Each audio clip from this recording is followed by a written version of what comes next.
Mi intención es hacer una breve introducción al tema del sentido de ser de universidades hoy día, que sabemos de partida es muy variado, y poner esto en un cierto contexto de desarrollo de la educación superior y de los debates en torno a la educación superior, tanto en Chile como a nivel internacional. Yo creo que lo primero que cabe decir es que, más allá de las discusiones que tenemos hoy día, a las cuales podemos volver a la hora de la conversación sobre políticas de educación superior y qué es lo que va a ocurrir con la educación superior y las instituciones universitarias en particular a partir de marzo del próximo año, qué es lo que dicen las propuestas presidenciales, etcétera. Más allá de eso, me parece a mí claro que la educación superior vive en un contexto de enorme incertidumbre, de muchas turbulencias. Yo creo que no hay día en que si uno lee con cierta detención la prensa internacional y particularmente la prensa especializada en cuestiones de educación superior, no vea que estamos, por la cantidad de artículos que aparecen sobre los temas de la crisis de la educación superior, lo insostenible que son los esquemas de financiamiento, la potencialidad de la revolución digital de producir cambios muy profundos en la forma de enseñar y de transmitir conocimiento. En fin, todos los días aparece por todos lados esta discusión que va de Estados Unidos a Brasil, de China a los países europeos. En todas partes se tiene esta misma percepción de un contexto de enormes turbulencias y la sensación de que las universidades y los sistemas de educación superior tienen sus propias rigideces, presentan enormes resistencias a estos cambios que se insinúan. Y por cierto, entre medio de esta discusión van ocurriendo los procesos reales, los procesos que han tenido lugar durante los últimos 20 o 30 años en la educación superior y que son tendencias globales. La masificación, yo no tengo acá las cifras, pero hoy día en el mundo hay alrededor de 200 millones de estudiantes, en América Latina hay 25 millones de estudiantes universitarios. En Chile hemos pasado de tener 250.000 estudiantes universitarios en 1990, que parece que estuviera aquí un poco más atrás a la vuelta de la esquina, y hoy día tenemos 1.100.000. Si ustedes toman la estadística internacional, verán que la UNESCO en su último informe para este año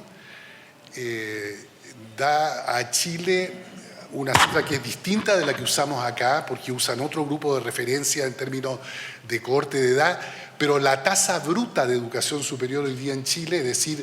el número de estudiantes comparado con el grupo de edad entre 18 y 22 años, que es el que usa la UNESCO para hacer las comparaciones internacionales, es 70%, que es una cifra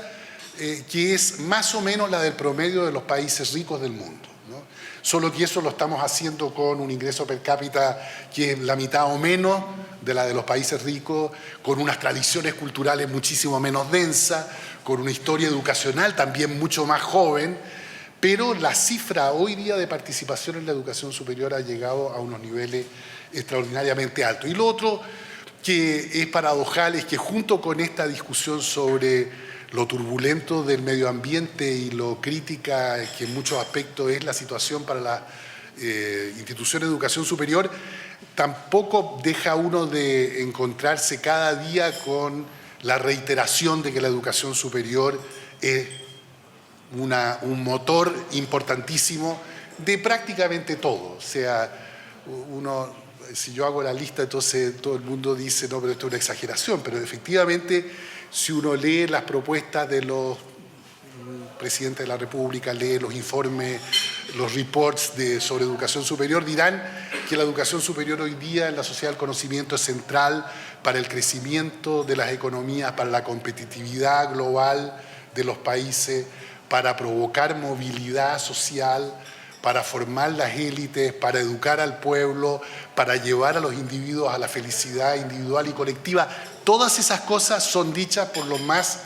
importantes y serios analistas de la educación superior. A mí me parece que hay una enorme exageración en muchas de estas promesas de la educación superior, pero ahí está. O sea, estamos en un momento en que simultáneamente se dice la educación superior ocupa un lugar centralísimo para cualquier proceso de sociedad hoy día y por otro lado vive en una situación de enormes desafíos y transformaciones. Esto unido a expectativas muy altas respecto de la educación superior. En el caso chileno lo sabemos bien por las encuestas anuales del CIDE. Acá están las cifras, después yo dejo la presentación y la pueden mirar con más tranquilidad, para estudiantes de distintos tipos de colegios particulares pagados, subvencionados y municipales. Y estos son estudiantes de cuarto medio y la percepción de la probabilidad que tienen de estudiar en una institución, en la institución deseada por cada uno de ellos en la educación superior. Y la mitad cree que efectivamente puede estudiar en la institución que ellos marcarán con primera preferencia, digamos así, en la prueba de ingreso a la universidad. Y a nivel internacional todavía es más impresionante si uno compara lo que muestran los datos de la OECD, es que en Chile alrededor del 70% de los jóvenes, cuando dan la prueba PISA a los 15 años, declaran creer que van a ser profesionales universitarios o que van a ocupar un cargo directivo en la sociedad. Y la pregunta les define cargos directivos como cargos de la esfera política, económica, los más altos, diputados, senador, ministro, gerentes de empresa o profesionales universitarios, ¿no? En Chile el 70% de los jóvenes cree que va a ocupar una posición de ese nivel. Comparen ustedes con Holanda o con Finlandia y podría ser Suiza también, donde alrededor del 40% tiene esa expectativa. O sea, tenemos una expectativa de país todavía no acostumbrado a la masificación de la educación superior, donde muchas veces la gente joven cree, con la misma percepción que podíamos tener los jóvenes de mi generación, por ejemplo, cuando 4 de cada 100 estábamos en la educación superior en los años 60, 4 de cada 100, hoy día, de acuerdo a la cifra comparable, son 70 de cada 100. Claro, teníamos la expectativa de llegar a ser parte de los grupos dirigentes, profesionales, políticos, económicos de la sociedad y probablemente no nos equivocábamos por mucho, o no muchos se equivocaban de esos jóvenes. Era tal la escasez en la formación, era tan cerrado el sistema, que efectivamente uno podía tener esas aspiraciones. Hoy día parte del problema que tenemos en la calle, como se dice ahora, es una separación creciente entre este nivel de expectativa y la realidad con que se enfrentan los 120.000 o 130.000 graduados anuales que provienen de la educación superior. Eso significa que nada más que bajo este gobierno, que ahora termina, se han graduado alrededor de 500, medio millón de profesionales y técnicos que se han incorporado al mercado laboral. Son realidades completamente distintas a las que estábamos acostumbrados a imaginar hace 20 o para qué decir 30 o 40 años atrás. Digamos, puestas así las cosas, yo creo que los desafíos para entender el sentido de nuestras instituciones tienen que ver con una serie de retos de gran magnitud que vamos a tener que enfrentar como sociedad, que no es un puro problema del gobierno y de las políticas, que es un problema de todas las partes interesadas en la educación superior. Uno primero tiene que ver con gobierno del sistema. O sea, aquí yo creo que está claro a esta altura que no hay propiamente en Chile algo que uno pueda llamar gobierno, capacidad de guiar, de orientar el desarrollo del sistema. No tenemos algo que uno pudiera llamar una estrategia de mediano plazo que uno pueda decir sustentablemente va a sostener el desarrollo de este enorme sistema donde hay, ya decía, 1.100.000 o 200.000 alumnos este año, varias decenas de miles de académicos, hay 10.000 o 15.000 programas que se ofrecen anualmente, 200 instituciones. Es un sector importante de la economía que maneja 6.000 millones de dólares. Esto es más grande que varias de las principales industrias del país, ¿no? Lo que se mueve directamente por la educación superior. Estoy tomando la suma de lo que las propias instituciones informan al Ministerio de Educación, no lo que un economista haría, que es agregar indirectamente todas las otras ocupaciones y todos los otros ingresos y egresos que se mueven en torno a este sector. Entonces, yo creo que falta repensar toda la dirección, el vértice de gobierno del sistema, que no tiene que ver solamente con si vamos o no a tener un Ministerio de Educación, Ciencia y Tecnología, Educación Superior, Ciencia y Tecnología. Yo he abogado por eso, pero hay muchos que tienen buenos argumentos distintos para decir no, bastaría con que tuviéramos una muy potente subsecretaría. Otros piensan más bien en que debiera haber una suerte de consejo más independiente que fuera el que piensa la estrategia de mediano y largo plazo de desarrollo para este sector y para ciencia y tecnología. Pero sea como sea, no tenemos ese organismo principal. Hemos discutido y hay una serie de leyes en este momento en el Congreso que tendrán y volverán a ser discutidas en los próximos meses respecto de la creación de una superintendencia de educación superior, respecto de la refundación del Sistema Nacional de Acreditación de Universidades e instituciones de educación superior no universitaria. En fin, tenemos una suerte de desorden en la conducción del sistema, que en parte es expresión de las divisiones de opiniones muy fuerte que se ha creado en torno a la educación superior durante los últimos 2 o 3 años, o sea, la pérdida del acuerdo relativo y del consenso que hubo en los 15 años anteriores, pero por otro lado también manifestación de la enorme complejidad de cómo un sistema muy descentralizado, muy fuertemente competitivo,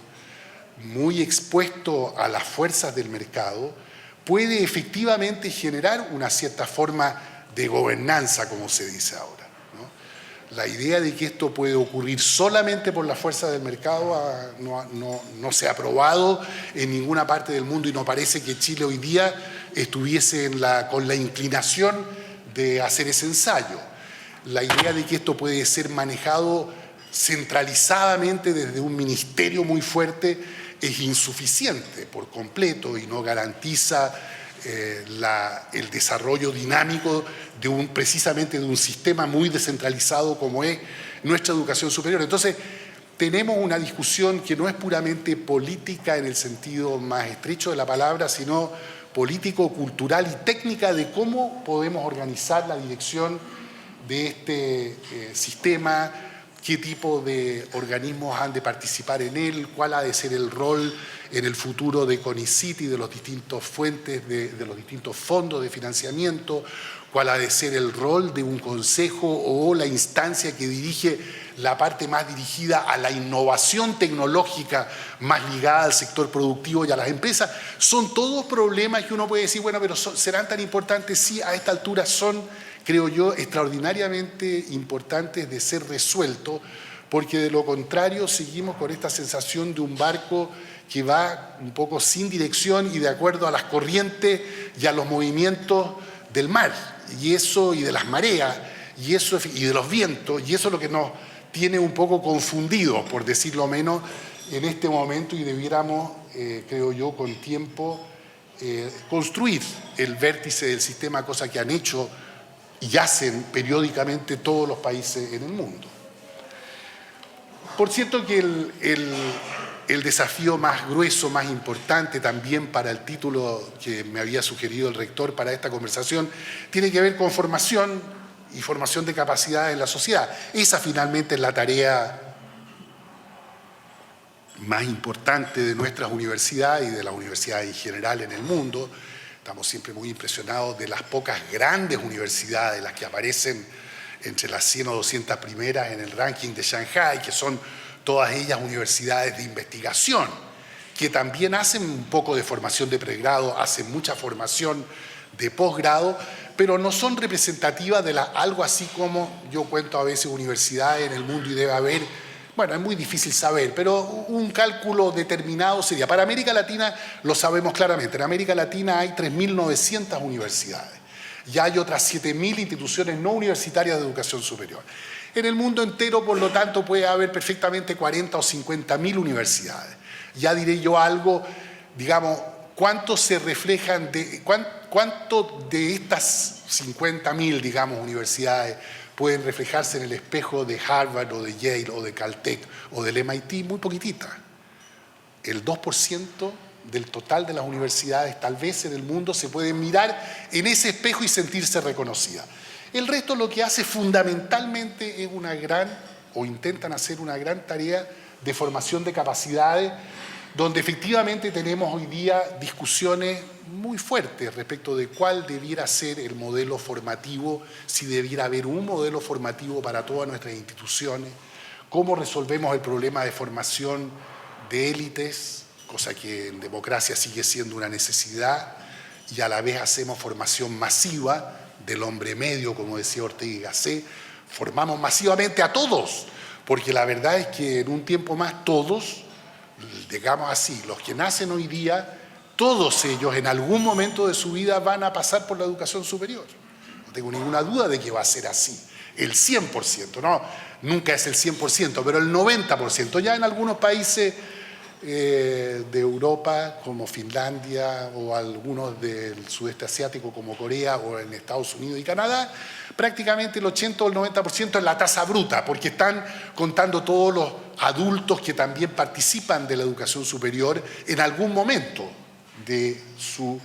larga trayectoria formativa. Entonces tenemos toda esta discusión, la discusión sobre los contenidos más académicos o más vocacional técnico de las carreras, toda la presión que viene del lado del mercado laboral y sus cambios permanentes e incertidumbre. Bueno, cómo se forma para el mercado laboral con competencias más generales o con competencias muy específicas. ¿Vale la pena preparar todo, concentrar toda la formación en un primer grado, o vale la pena tener un primer grado mucho más breve y luego ir agregando nuevos grados y títulos y diplomas y certificados? Toda la discusión sobre la arquitectura del sistema de formación de grados y de títulos está perfectamente en discusión. Todo el problema de cómo se traduce la parte de bien público y la parte de bien privado en la formación en educación superior es una gran discusión, no solamente desde el punto de vista de quién financia entonces la educación superior, si el Estado, al que le corresponde financiar las dimensiones de bien público, o solamente los privados, que en realidad debieran financiar parte del retorno que se están asegurando al invertir en capital humano individualmente y del cual se apropia cada uno de nosotros. Bueno, ¿cómo combinamos estas dimensiones de la formación, en el currículum, en los métodos pedagógicos, entre aspectos que tienen más que ver con la tarea de bien público de las universidades y otra parte que tiene que ver con la tarea de formación de capital humano a nivel individual? Eso lleva a toda esta discusión respecto de organización curricular y tipos de conocimiento que son necesarios para la formación de profesionales y técnicos al comenzar este nuevo siglo. Toda esta discusión que ha habido en torno a proyectos como el Tuning en Europa y que llegó también a América Latina, si debiéramos tener carreras de base ancha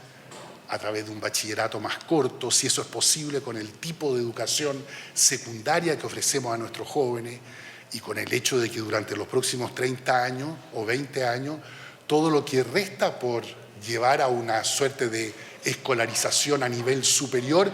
vendrá fundamentalmente, la parte que va a crecer vendrá fundamentalmente de hogares pertenecientes a los quintiles 1, 2 y 3, es decir, con mayor debilidad desde el punto de vista del capital cultural, social y económico. Y entonces uno tiene que pensar eso como parte de su mirada estratégica respecto del tipo de formación que se va a dar. Acá no todos los estudiantes provienen de hogares consolidados, digamos así, educacionalmente, donde padre y madre tienen una educación profesional, son todavía la minoría en Chile. Pero la gran mayoría igual está llegando a estudiar, pero con muchos déficits. Entonces, ¿cuál es el tipo de formación que uno puede hacer en estas condiciones? ¿Qué tipo de docente requiere para eso? ¿Cómo profesionalizamos la docencia? Hoy día es bastante artesanal en general.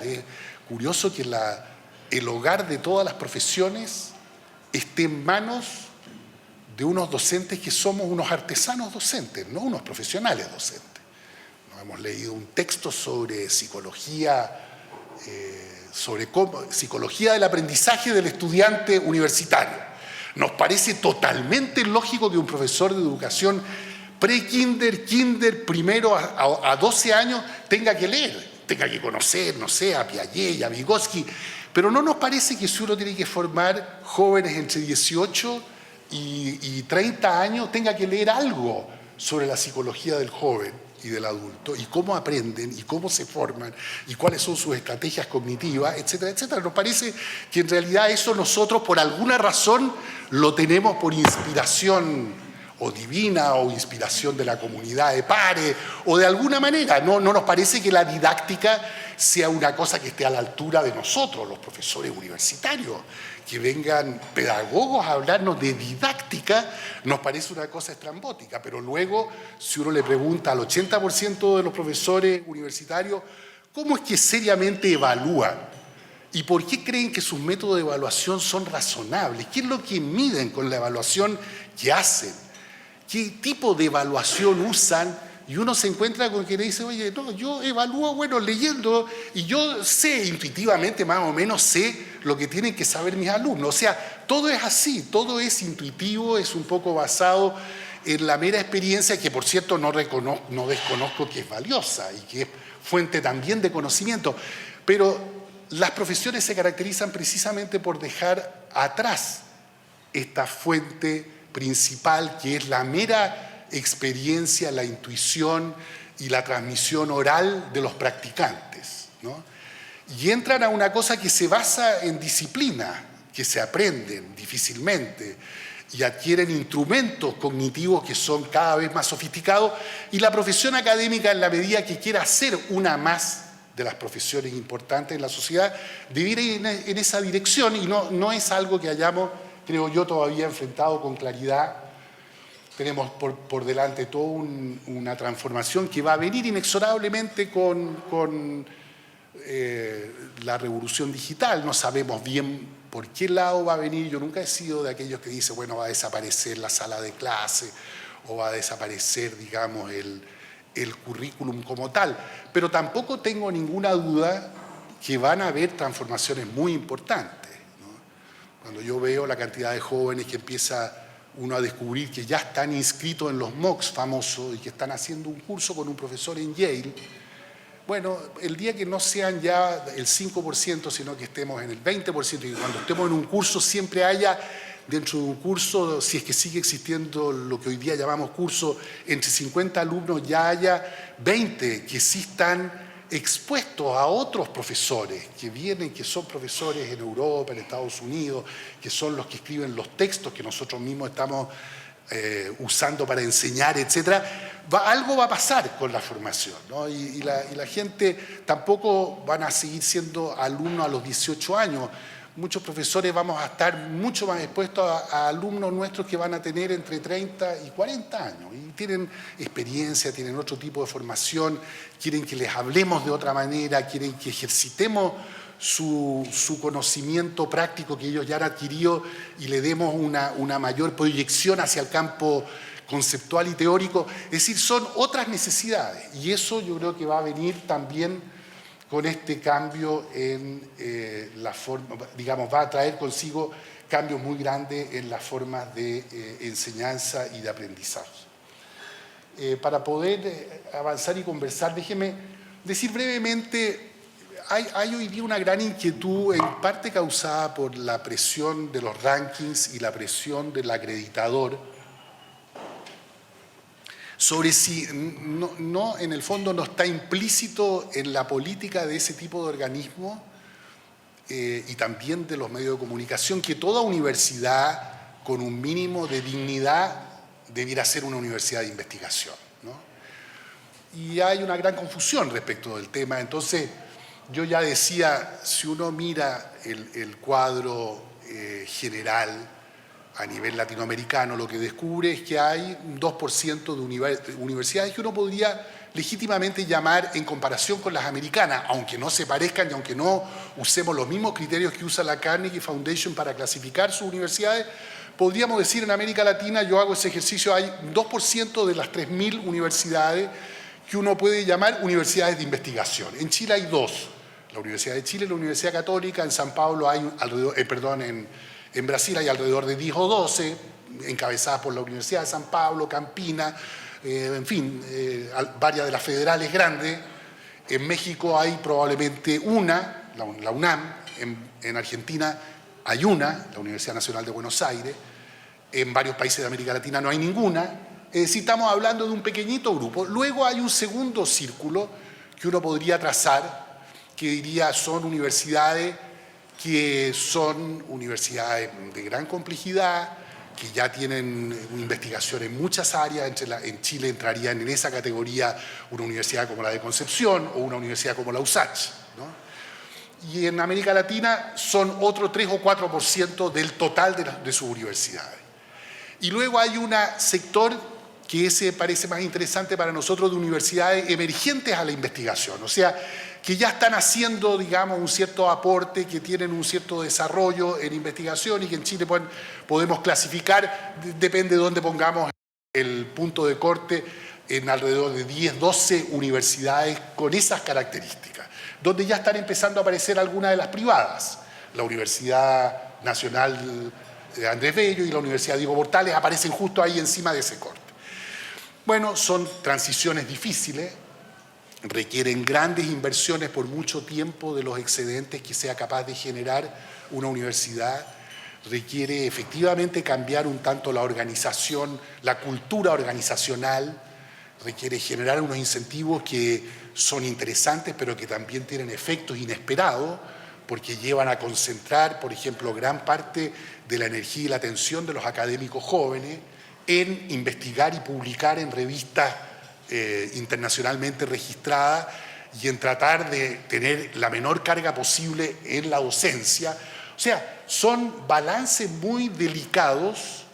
y a la larga lo único que uno sabe es que no todas las instituciones debieran ir en esa dirección ni pueden ir en esa dirección. Por algo estamos hablando de que hay 3.900 universidades en América Latina y uno podría decir,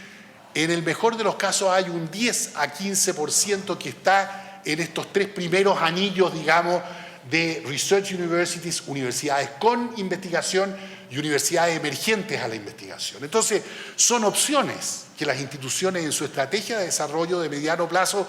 porque va a haber algunas que en el entusiasmo van a ponerse en este camino, pero después van a descubrir que en realidad no tuvieron la suficiente fuerza ni la capacidad de invertir para ir,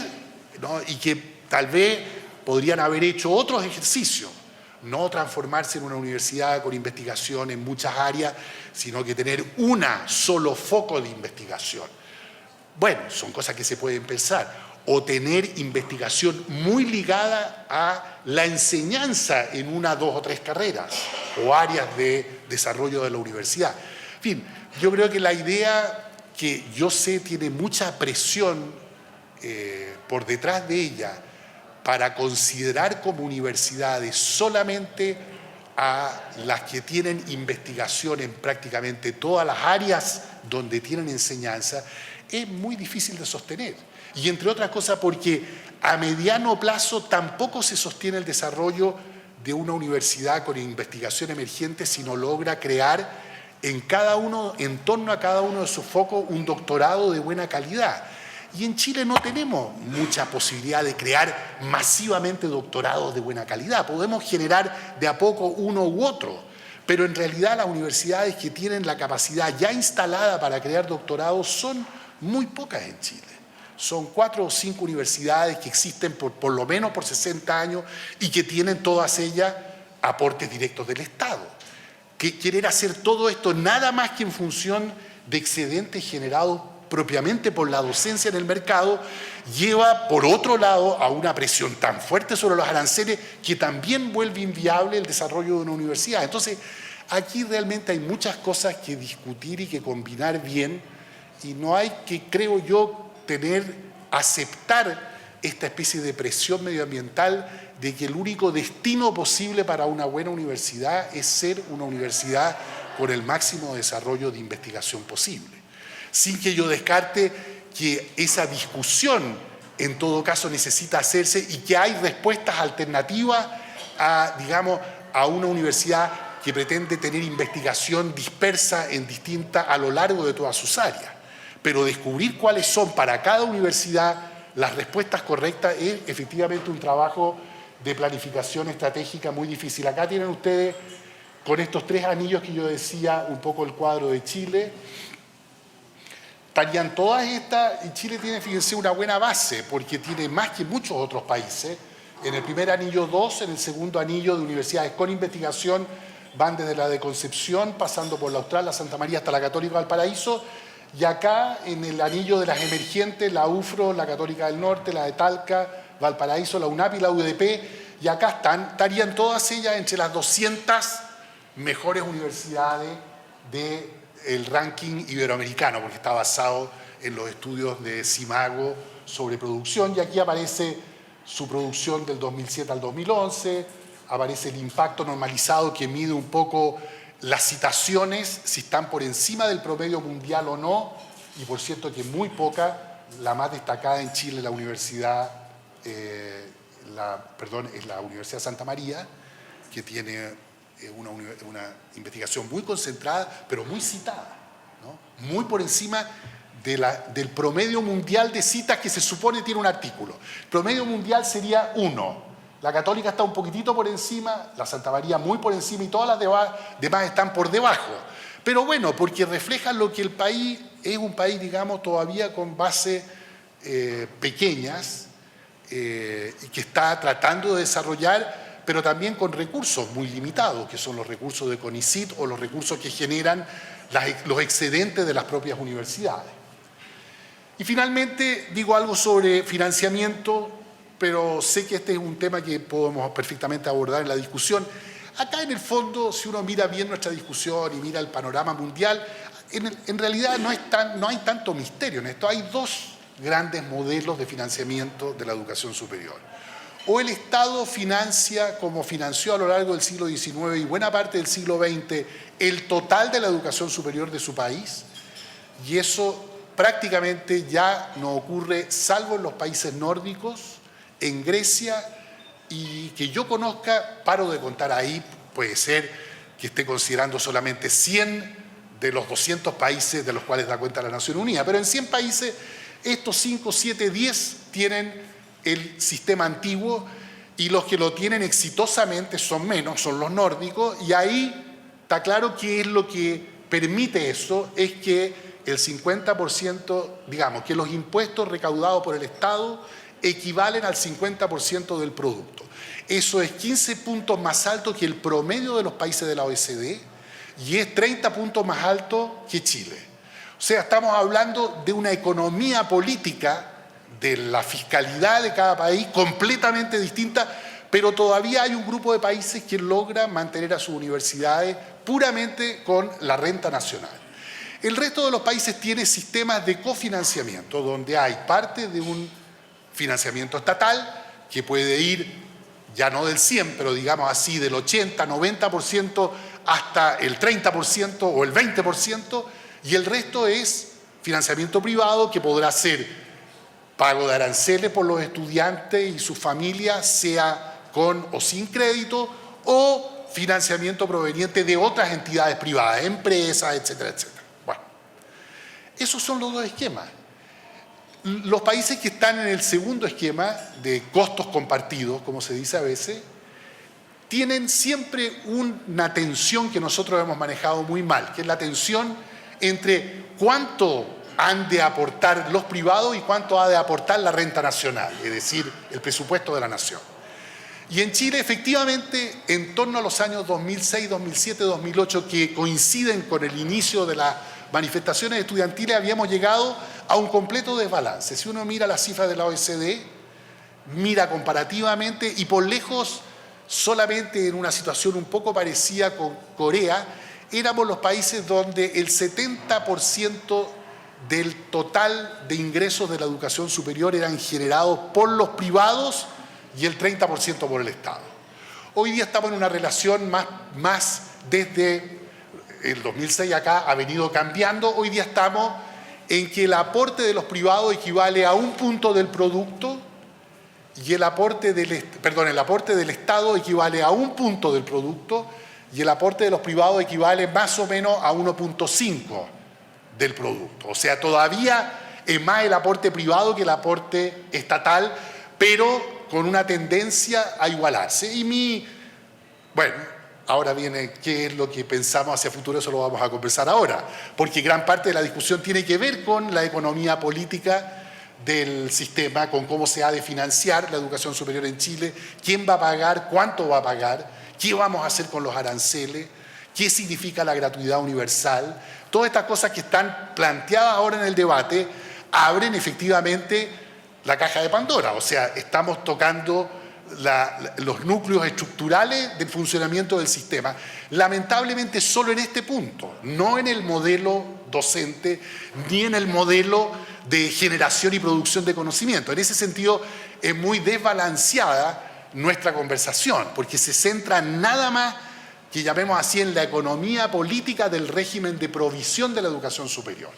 que es quiénes son los legítimos proveedores, si los proveedores tienen que estar constituidos como personas jurídicas sin fines de lucro o con fines de lucro, y quién va a controlar esto, y luego todo el problema del financiamiento de la educación superior. Son temas vitales, no hay que sacarle la vuelta porque ahí están puestos, están en la agenda, y en todo caso va a haber que tomar decisiones respecto de ello, pero los que trabajamos en las universidades creo yo que tenemos que hacer un esfuerzo paralelo